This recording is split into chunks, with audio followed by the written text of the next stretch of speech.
Himself on the map for the Olympia this year. Samson is, if you go by standing, Samson would be the third best bodybuilder in the world.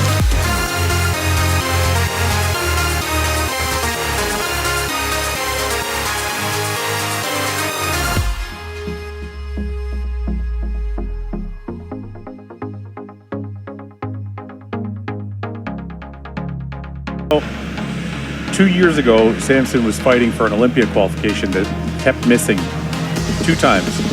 And here he is 2 years later, good for the him. Arnold Classic champion and potentially the third best bodybuilder in the world.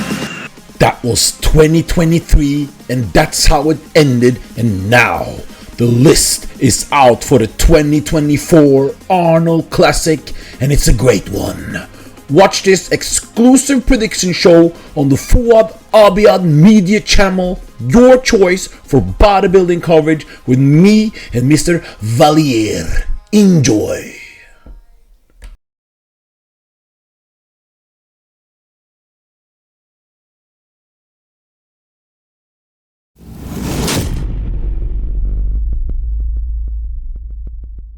Welcome everyone to the Fouad Abiad channel, and I'm joined by Mr. Vallierre. How are you? Vallierre, you got it, yeah. I got it. And first of all, your hairline is looking very good. Yeah, I'm gonna grow the hair. I'll get braids like you by next year. You know. What type of haircut are you gonna get when you're gonna get the long hair now? What's the plan? I don't know. This is a brave new world for me. You know, I'll have to decide. I made a promise on the podcast though that I wasn't gonna cut the top for 1 full year. So we'll see after 1 year. Like I'll cut the sides and stuff as I need, but the top I'm gonna let it go for a full year. So we'll see. Wow, that's gonna get crazy. That's it's gonna look really good. I think you're gonna really fit it. I think it's gonna be great. I'm excited. It'll be good. So you know, get the back all filled in. Got some more at the front here. I'm interested to see what it'll look like in a year. So Arnold Classic 2024, and my first impression, fantastic list. What's your first impression? Yeah, no, the list was incredible. I was reading it to Melissa and like just this morning and like name after name after name. I mean, in all the categories too, you know, classic. I mean, classic, what? You got everyone from the top 6 except for Chris, you know, men's open, crazy lineup. You know, I'm very excited. I think this is gonna be a great show. You know, good way to finish or continue after a great Olympia, right? So as a top Olympian yourself, how do you rate the Arnold Classic compared to the Olympia? They're both such great shows and they have a different feel to them. You know, they both, when you're there at both of them, they definitely both have a feeling of prestige compared to obviously every other show. You know, obviously competing at the Olympia, you're getting a little more depth to the lineup. You know, you might get a few more guys to complete the overall depth, but I mean, the feeling is very similar in that they're just, you know, the cream of the crop, very elite. You know, how they treat the athletes is first class at both of these shows. You know, they really treat it like these are absolutely world-class events. And they take care of their athletes, and you definitely feel the quality of the show at both of them. So, you know, they're both great. I mean, obviously competing at the Olympia is the Olympia, you know, the Arnold is the next one right nipping on its heels. You know, especially for some classes like classic physique where they've upped the prize money. And they're definitely making a bigger push on some of those categories. You know, I think it's going to be there, right? Competing with the Olympia and its prestige. You know, the men's open, obviously guys still want that Olympia title. You know, the Olympia title is what we're all chasing. But I mean, hey, Arnold's are still a serious accolade to have under your belt. You know, and that guys are fighting for this, man. You can see this lineup. I mean, you got basically everyone from second place down in that, you know, other than Derek. I mean, you got Hadi, Samson, you know, everyone's there. I mean, Andrew Jack, all these guys are coming out to battle for this title. So it's going to be a very, very good show. We have 1, 2, 3, 4, 5, 6. How many guys do we have? We have 4, 8. We have 14 guys, isn't 14? It? Yep. And we're going to look at the list. Rubiel just competed in Prague, and I just talked to Cormier. He's going to be involved with him closely. He's going to start training with him. He's going to move to Mexico, Rubiel. Great. And Cormier lives 30 minutes from Mexico in California, where is it? Close to Mexico. Sure. He's going to train with him, prep him, and he just turned pro. He beat Choopan in his first pro show. I mean, and he was, and honestly, this is my personal opinion. I mean, you can say what yours was. He was nipping at the heels for Crizzo too. You know, Krizo just came off, what, 7th place at the Olympia? I mean, you know, you could argue that he beat Krizo in a lot of those shots, you know. Krizo's conditioning was definitely sharper, but I mean, in terms of just the raw mass and muscularity, especially in those side shots, you know, he was battling right off the hop with a guy. You know, Nathan's a top 10 Olympia level guy. Krizo was 7th place in the Olympia that just passed, and Rubiel right out the gate was there battling with these guys. So he's definitely one to watch. He'll be very, very exciting to see in this lineup. You know, I think, you know, and if you even look at the progress he's made in the last year, 2 years, you know, I think giving him a few more months, and I think even a physique like his, he's got so much muscle.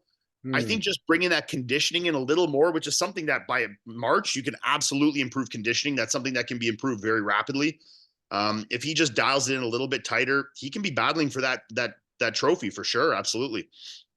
He was incredible. When you see him in person, it's like you haven't seen a guy like this before.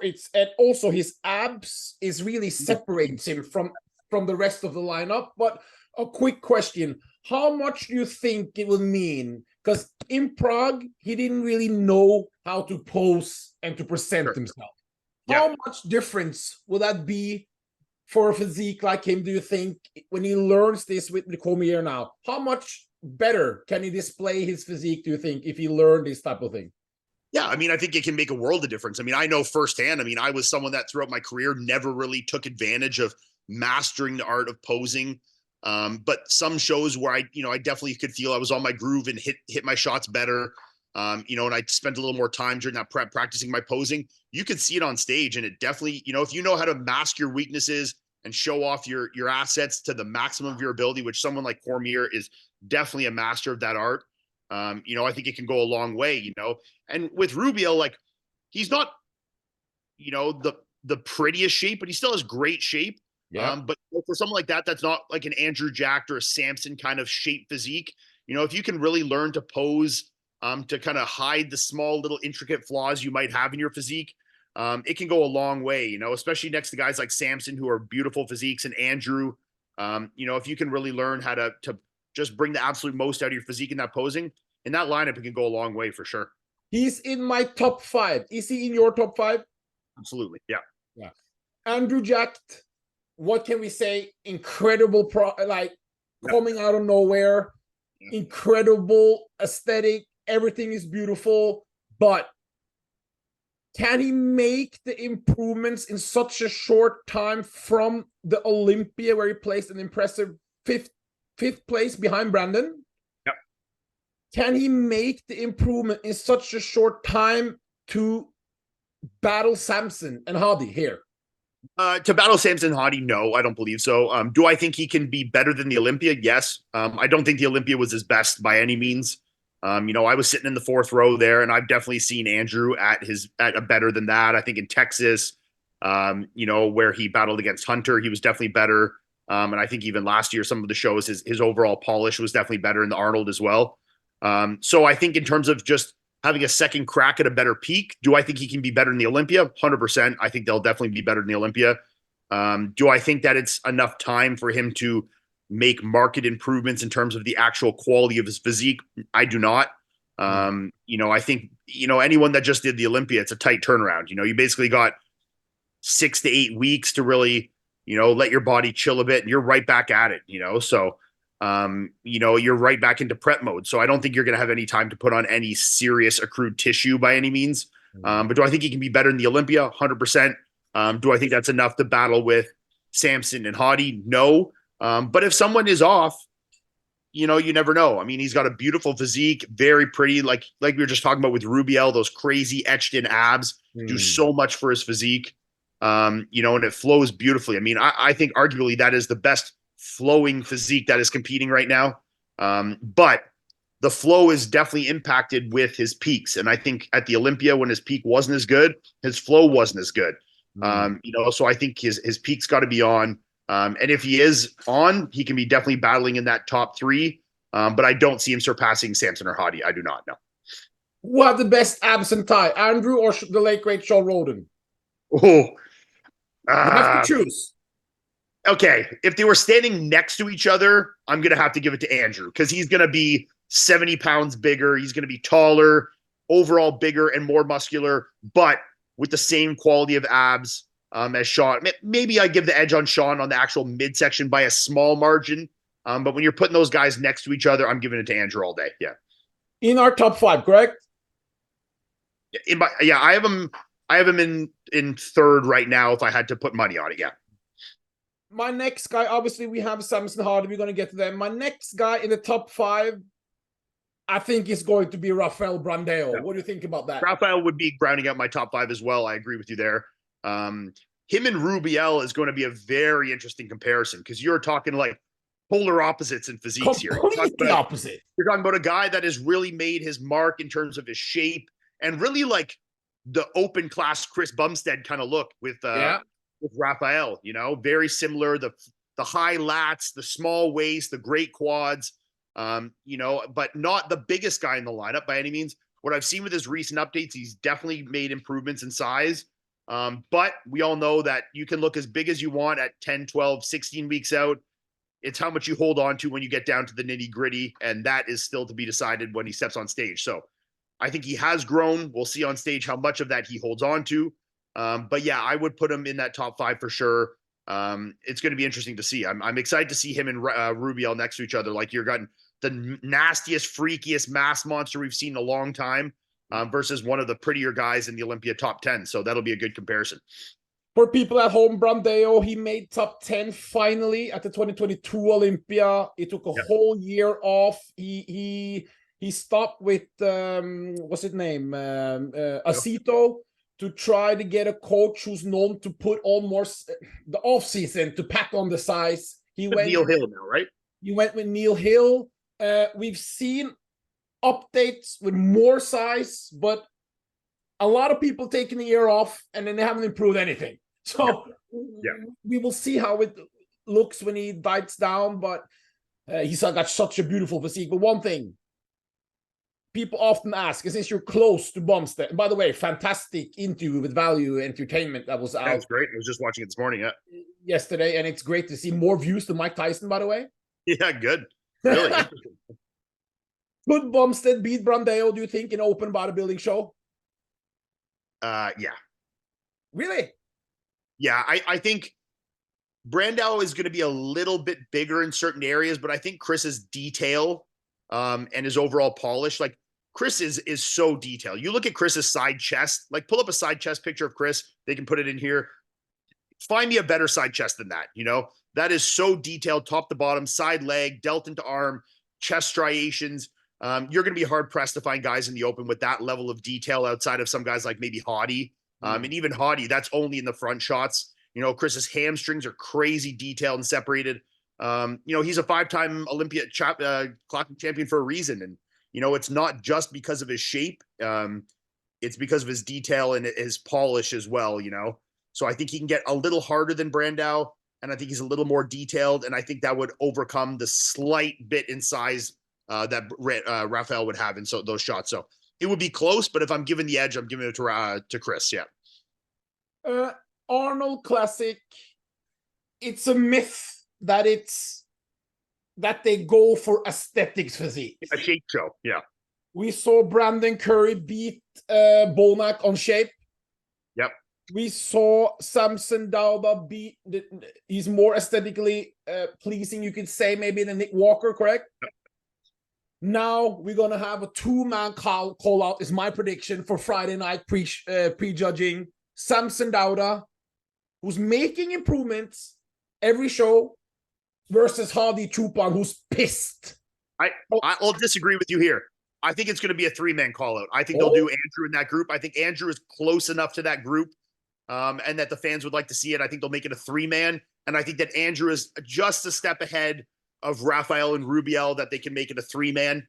Look, if those two guys, they make it a 2-man, that would be great. But I think Andrew's nipping at the heels there just enough to make it a 3-man call. Okay, so let's say we put it a 3-man show, and we're gonna do the repeat of the last year. We had Nick Walker against the taller Samson and Andrew, correct? Yep.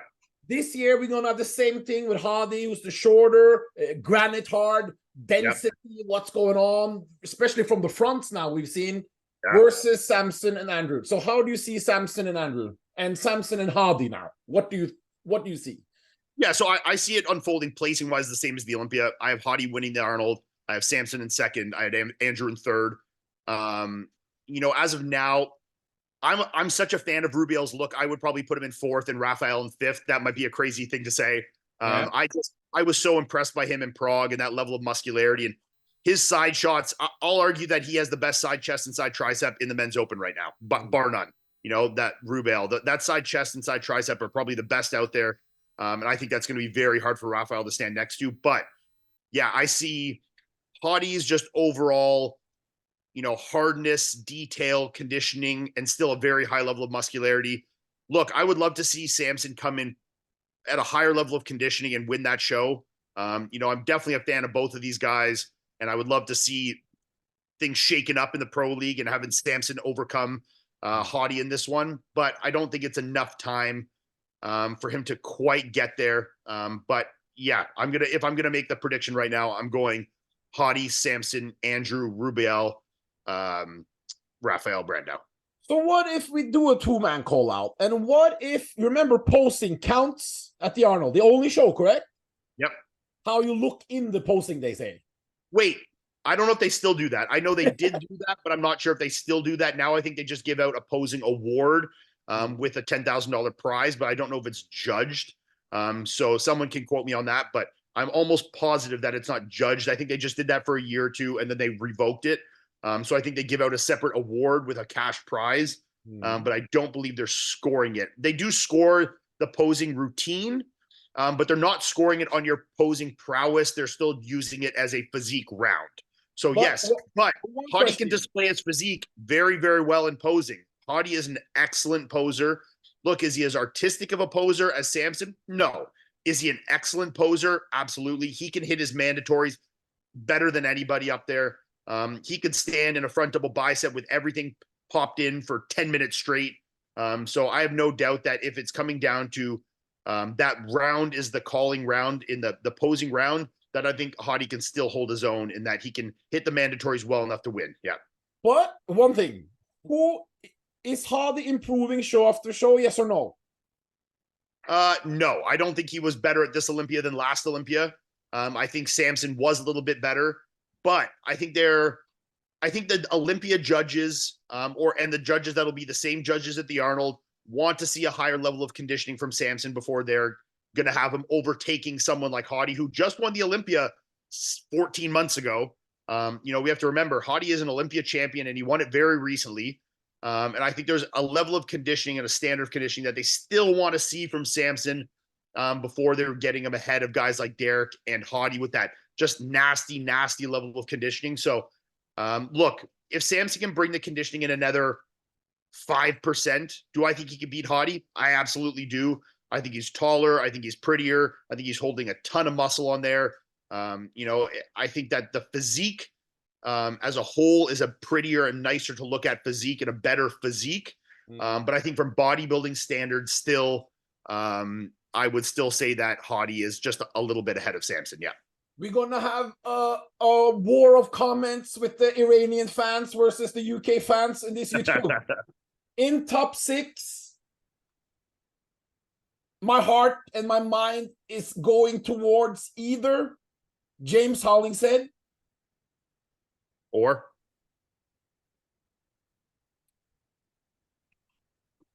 I have a dream that Akeem Williams is going to turn back time and maybe.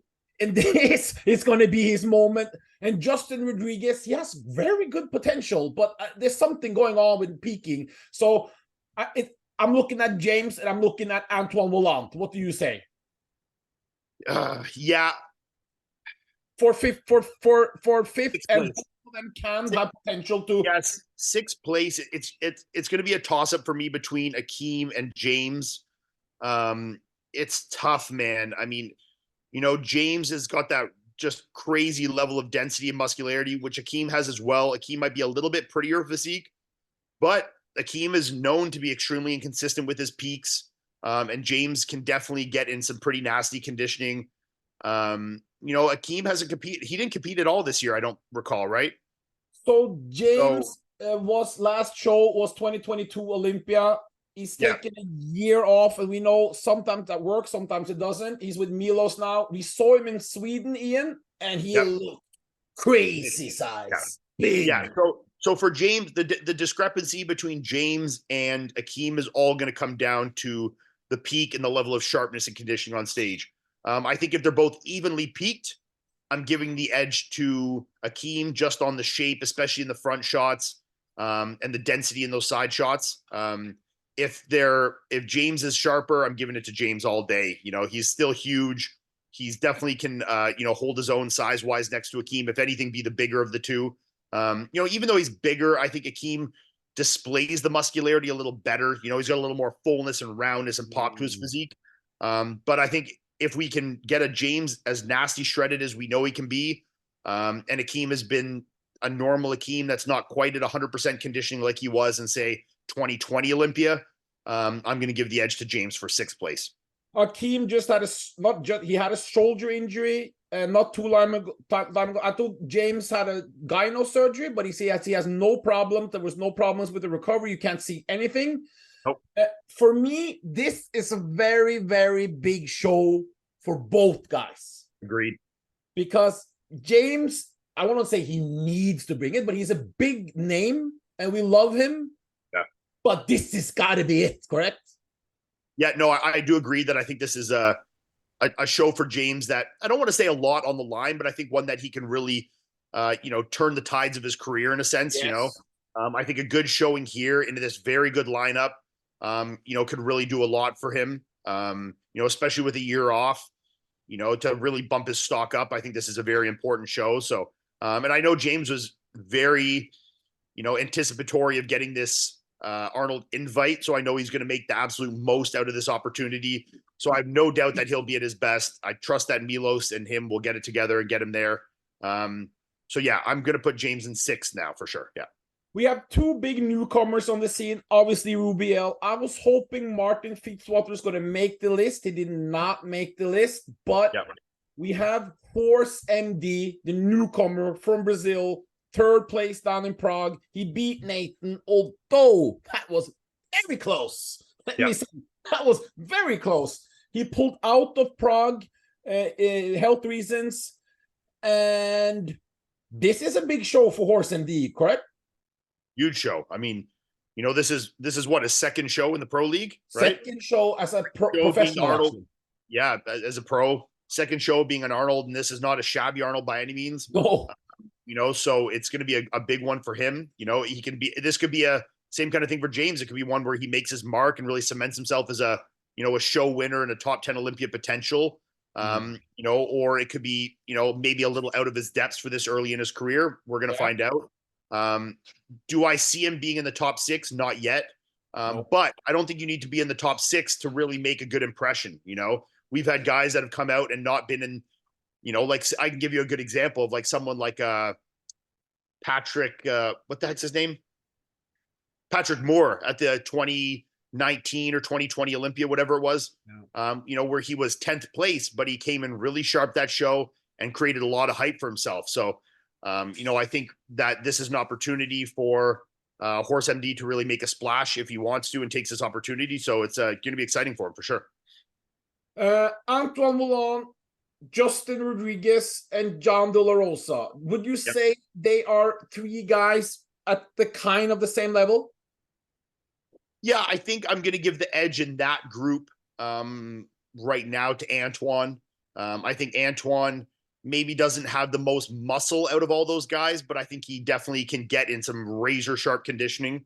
I think John, I think he is. He looked great at the tempo. Great at the shows he did, but has been one thing that John is just not. He did have some shows 2015, 2016, Orlando, some of those ones where he really nailed it. But just getting that super hard, dry look has been something that John has always kind of battled in his career, where I know Antoine can definitely achieve that.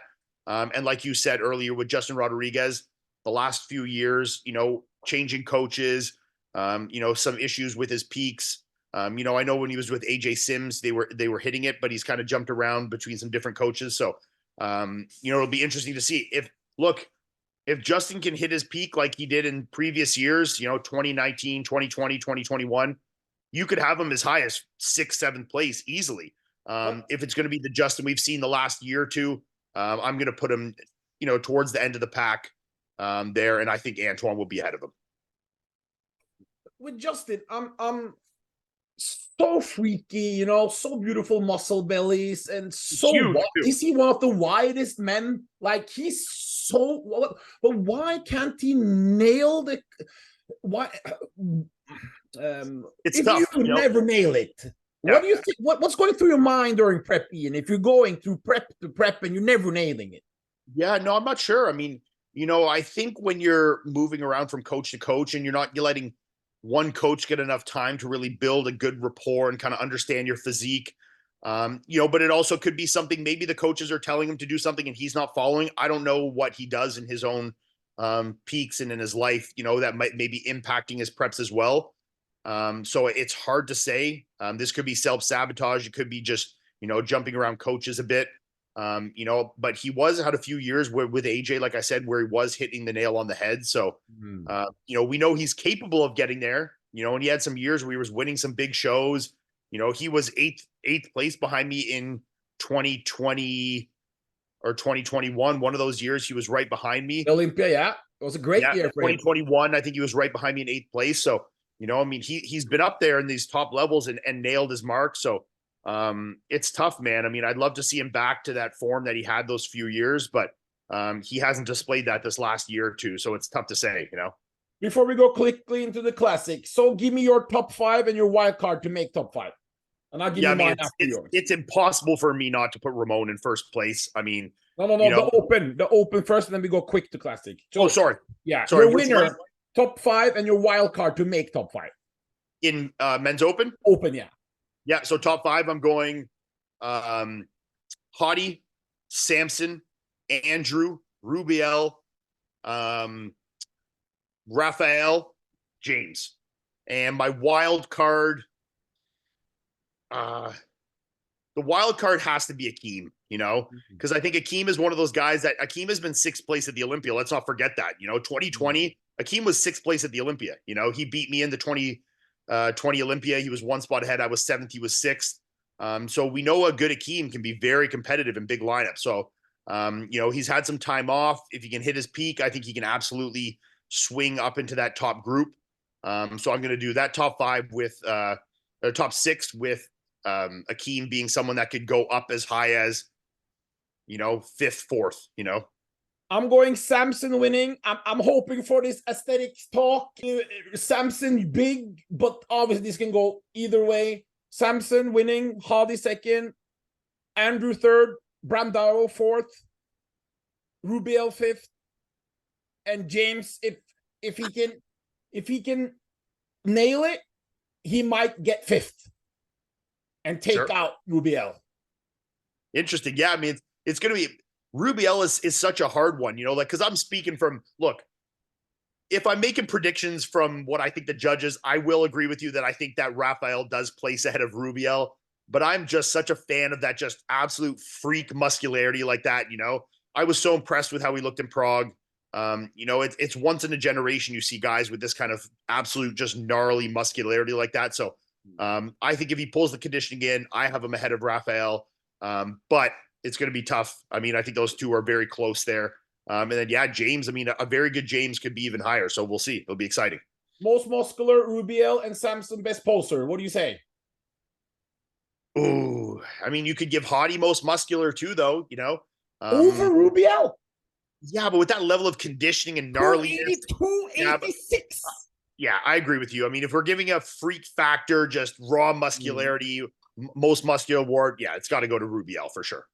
Classic. How can Urs, Brian, I heard that Terrence Ruffin might be out. I saw some Instagram pages about it. I'm not sure. How can Urs, Michael the Bull, Brian, how can they beat Ramon? Is it only if Ramon is off? Yeah, and I don't see Ramon being off. I don't think we've ever seen Ramon off ever. He gets better every single show he does. His jump from last year to this year was marketed. He was much better this year. And I expect to see a very similar physique in Ohio. So I'm going to say that he's going to be basically bang on, just like he was at the Olympia. I see him winning hand and foot, no problem. Because I mean, I think him and Chris were really a step ahead of those next group. He did take some poses from Chris this year. If you watch the video Tyler Mannion put up, they had Ramon for the first time ever, Chris losing shots since he's been winning the Olympia. Wow. They had him winning the back double, close on the front double, close on the abs and thighs. So it's impossible for me not to have Ramon winning by a clear margin. After that, I'm going to go Urs second, Breon third. But maybe this is an unpopular opinion. I know Ramon Urs is very, very popular right now. But I actually had Breon beating Urs at this Olympia. And I think Breon was very sharp, looked very good, crazy detail from the back. I think this is probably the best Breon we've seen almost in his entire career. Isn't that very impressive at age 40 when you count it out to like come back and rejuvenate your physique at age 40? No one was talking about it, and just coming in and just like almost not, I don't want to say robbed because the judges know what they're doing, but like almost overlooked, and like this is very impressive. Yeah, no, and I think that was very close between him and Urs. And if I was in this panel, I would have had Breon in third over Urs it would have been close, but I definitely had him edging him out. I think he's just got a great flow. His condition was awesome. Detail was great. I love Urs' physique, but I think there's still a little bit of filling out in that physique to be desired with the arms, a little bit in the back. There's still some things that I think need to catch up to match some other parts of his physique. So, and he's a little narrower in the shoulders and the clavicles than some of the guys that are that similar in height.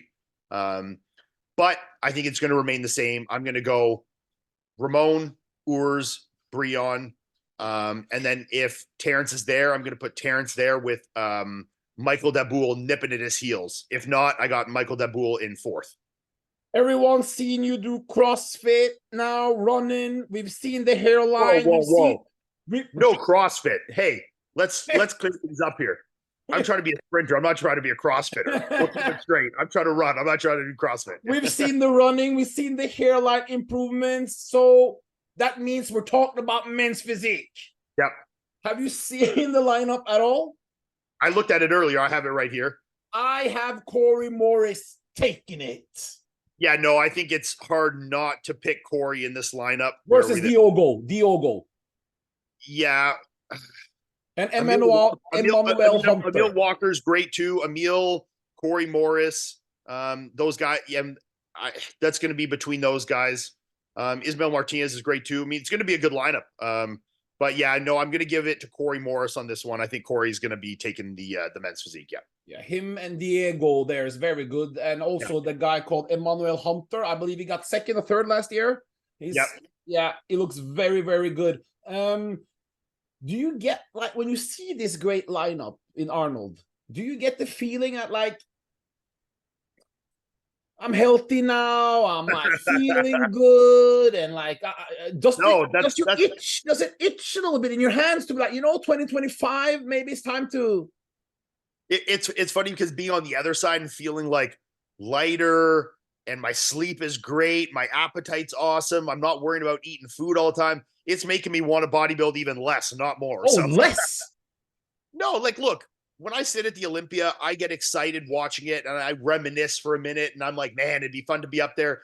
But it doesn't ever make me want to be back up there.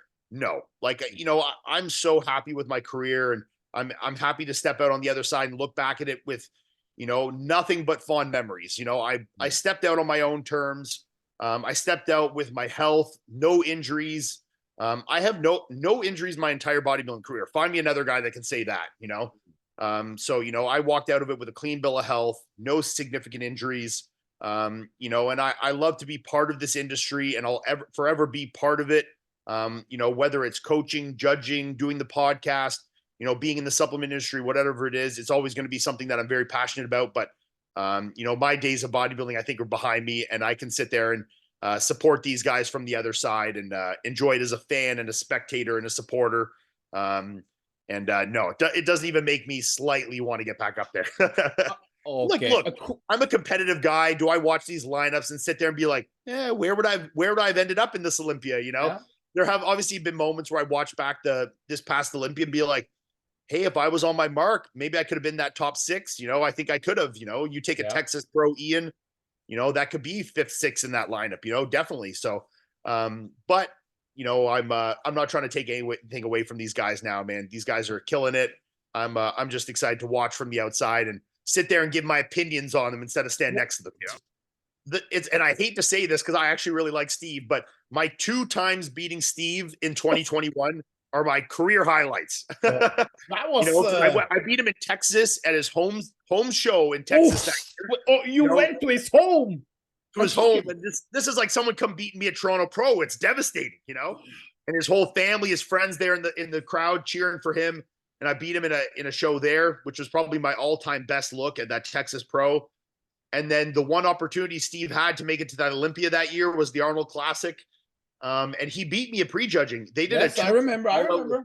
Him and Nick Walker, 2-man call out, and I wasn't even in that call out. They did a 4-man with me, him, Justin, and Nick. And then they did a 2-man with him and Steve, with Nick and Steve. And I wasn't even in. I thought, hey, I'm 3rd place. I'm happy. But I actually said, if you watch back, I did a video vlogging my whole Arnold kind of experience that weekend. I got off stage after prejudging and I said, I believe in my heart of hearts, I can come back and I can beat Steve tonight. You know, they have Steve and Nick, and I do believe Steve is beating me as of right now, but I'm confident that I'll come back tonight and I can beat Steve.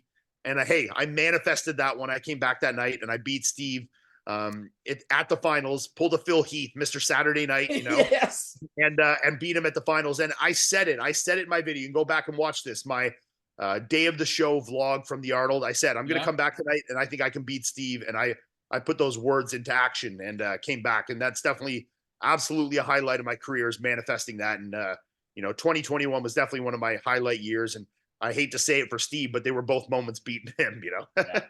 No, Arnold Classic is definitely the stage to where legends are made, and you definitely did your thing there, and great memories. And we thank you for coming on, and we thank you for being in the industry. You're here, your voice is everywhere, and we love it. And this is going to be an exciting Arnold, correct? I'm excited. I'm going to be there. I'll be in the stands watching, just like I was at the Olympia. It's fun. It's fun being on this other side, man. Look, it's awesome being up there, but I'll say, when you're such a fan of bodybuilding like I am, and you know these guys on such a personal level, you know, I know all these guys. These are my friends and peers. And when I can sit in the front row and watch these guys kill it, I mean, it's so much more exciting for me, man. I'm excited to step away and just be a fan of these guys and support, and just sit in the crowd and watch these incredible bodybuilders and classic physique guys and men's physique guys. I'm a fan of all of them. So I'm excited to watch him tear it up at this Arnold. I'll be there cheering and supporting all these guys. So very excited. Thank you very much. And goodbye, Ian. See ya, AJ.